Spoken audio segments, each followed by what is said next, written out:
Shalom, Bapak, Ibu, Saudara-saudara, dan pemirsa sekalian, bertemu kembali dalam penjelasan pelajaran firman Tuhan.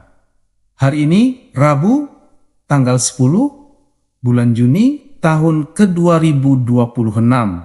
Judul pelajaran hari ini adalah Jalan ke Emmaus. Pemirsa yang terkasih, perjalanan dua murid menuju Emmaus menggambarkan pengalaman manusia yang seringkali dipenuhi oleh kebingungan ketika harapan yang besar tampaknya hancur dalam sekejap. Mereka baru saja menyaksikan berbagai peristiwa luar biasa yang terjadi dalam beberapa hari terakhir kehidupan Yesus, mulai dari sambutan meriah saat memasuki Yerusalem hingga kematiannya yang mengerikan di atas kayu salib. Semua impian mereka tentang Mesias yang akan membebaskan Israel seolah-olah runtuh ketika Yesus ditangkap, diadili, disiksa, dan akhirnya mati. Pemirsa, pikiran mereka dipenuhi oleh pertanyaan yang tidak terjawab karena kenyataan yang mereka lihat tampak bertentangan dengan harapan yang selama ini mereka pegang. Mereka merasa telah salah memahami tujuan dan misi Yesus, sehingga kekecewaan yang mereka alami menjadi sangat mendalam. Kisah ini menunjukkan bahwa bahkan pengikut yang setia pun dapat mengalami masa-masa ketika iman mereka diguncang oleh keadaan yang sulit dipahami.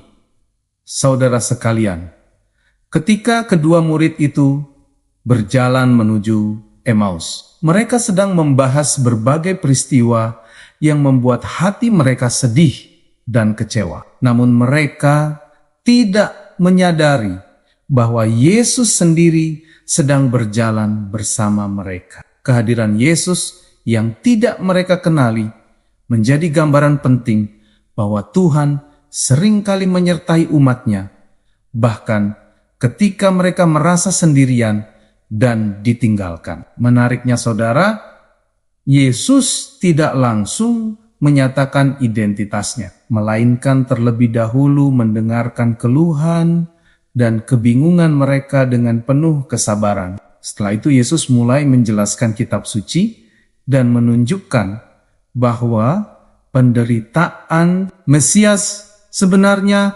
telah dinubuatkan sejak lama oleh para nabi. Saudara, kesalahan utama para murid bukanlah kurangnya kasih kepada Yesus, melainkan ketidakmampuan mereka melihat gambaran besar dari rencana keselamatan Allah. Mereka hanya melihat salib sebagai akhir dari segalanya, sedangkan Allah melihat salib sebagai jalan menuju kemenangan terbesar dalam sejarah umat manusia.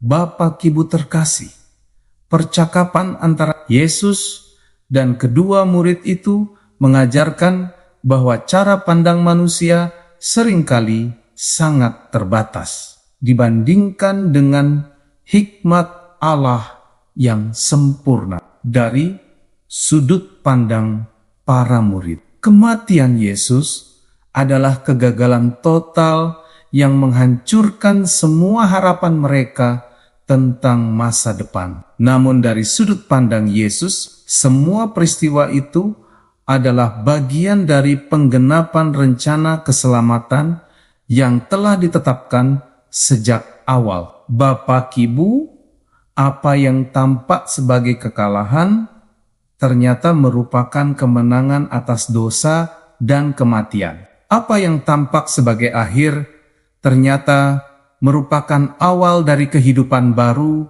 bagi seluruh umat manusia. Karena itu, ketika menghadapi kesulitan hidup, orang percaya perlu belajar melihat keadaan bukan hanya dari apa yang terlihat saat ini, tetapi juga dari perspektif Allah yang jauh lebih luas. Pelajaran ini mengingatkan bahwa keterbatasan pengertian manusia tidak pernah dapat membatalkan kesempurnaan rencana Tuhan. Pemirsa sekalian, setelah mata mereka terbuka dan mereka mengenali Yesus, suasana hati kedua murid itu berubah secara drastis dari kesedihan menjadi sukacita yang meluap-luap. Mereka segera kembali ke Yerusalem untuk membagikan kabar baik bahwa Yesus benar-benar telah bangkit dari kematian. Ketika Yesus kemudian menampakkan diri kepada para murid lainnya, ia bertanya, mengapa mereka begitu terkejut dan mengapa keraguan masih memenuhi hati mereka? Pemirsa, pertanyaan tersebut tidak hanya ditujukan kepada murid-murid pada waktu itu, tetapi juga kepada setiap orang percaya pada masa kini. Seringkali orang Kristen membiarkan ketakutan, kecemasan, dan keraguan menguasai pikiran mereka ketika menghadapi persoalan hidup yang berat. Padahal Yesus yang bangkit tetap hadir, memimpin, memelihara, dan mengendalikan kehidupan umatnya meskipun keadaan tampak tidak sesuai dengan harapan mereka. Saudara-saudara, nasihat Alkitab dalam kitab Roma 8 ayat 28 mengajarkan bahwa Allah turut bekerja dalam segala sesuatu untuk mendatangkan kebaikan bagi mereka yang mengasihinya. Kitab Filipi 4 ayat 4 sampai 13 menegaskan bahwa sukacita dan kekuatan orang percaya tidak bergantung pada keadaan, melainkan pada Kristus yang memberikan kemampuan untuk menghadapi segala situasi. Kitab Yakobus 1 ayat 2 sampai 4 dan ayat 12 menjelaskan bahwa pencobaan bukanlah tanda bahwa Allah meninggalkan umatnya, melainkan sarana untuk membentuk ketekunan, kedewasaan rohani, dan karakter yang kuat. Sementara itu saudara,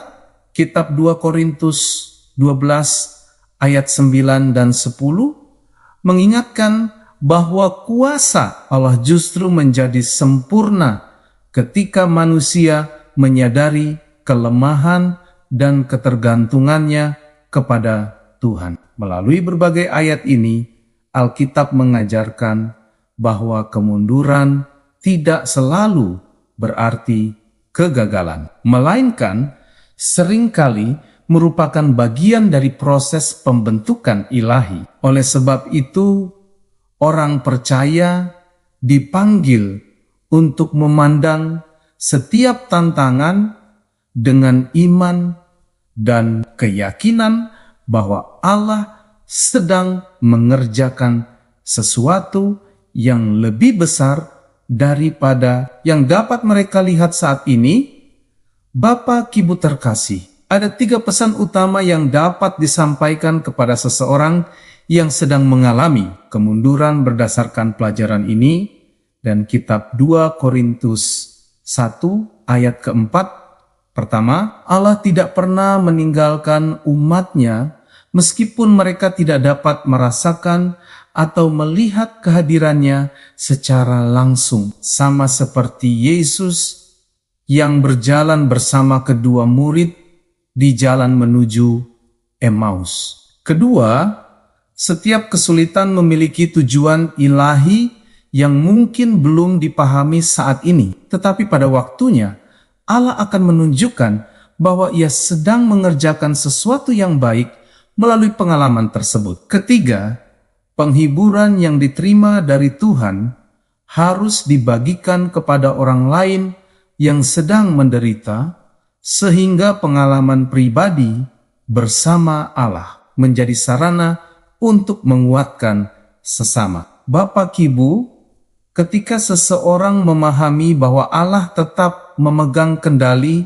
atas hidupnya, maka kekecewaan tidak akan berubah menjadi keputusasaan. Sebaliknya, kemunduran akan menjadi kesempatan untuk mengenal Tuhan lebih dalam, memperkuat iman, dan menyaksikan kuasa-Nya bekerja dengan cara yang sering kali melampaui pemahaman manusia. Para pemirsa yang diberkati Tuhan, demikian penjelasan pelajaran firman Tuhan untuk hari ini. Sampai bertemu pada pelajaran yang berikutnya. Tuhan memberkati kita semua.